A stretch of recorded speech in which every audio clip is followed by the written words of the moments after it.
Hello guys, ito po yung finished product ng niluto nating calamares. Crunchy and crispy ang ginawa nating calamares. Eto't gumawa din ako ng sausawan, yung suka, sili at saka calamansi. So pinaghalo ko lang guys. Tara na't samahan nyo ako panoorin paano niluto ang calamares. Tara na! Hugasan natin ng asin para matanggal yung dulas at saka lansa ng pusit. Linisin natin maigi para ready na for cooking na. Ito pala yung ginamit ko ay yung buntot ng pusit na malalaki.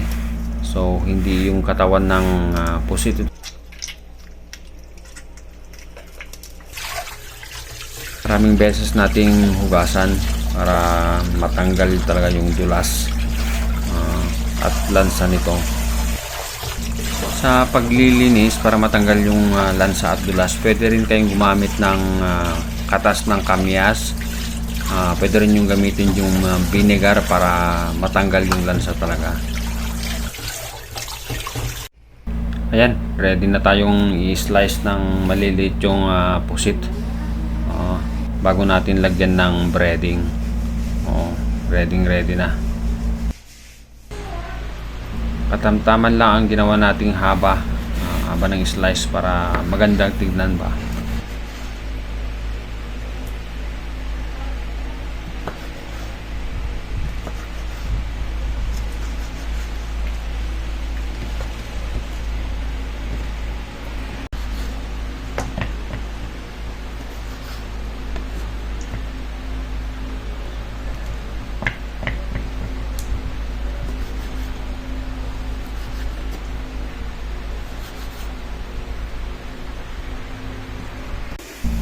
Ayun, tapos na po ang pag-slice natin. Ready na tayong lagyan ng breading.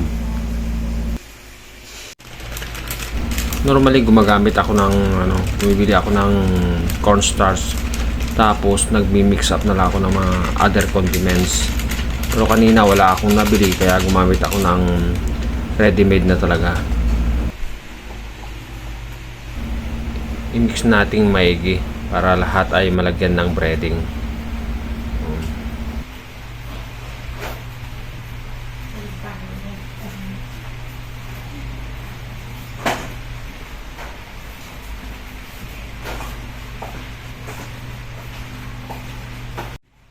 So okay na.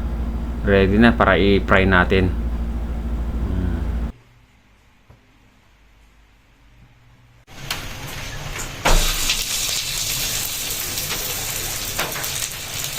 Bitin.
Okay, lalagay naman natin yung second batch ng paparin nating pusit.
Ito na po yung kinalabasan ng niluto natin. Oh. Wow, yummy. Sarap tignan. Sarap. Kakagutom.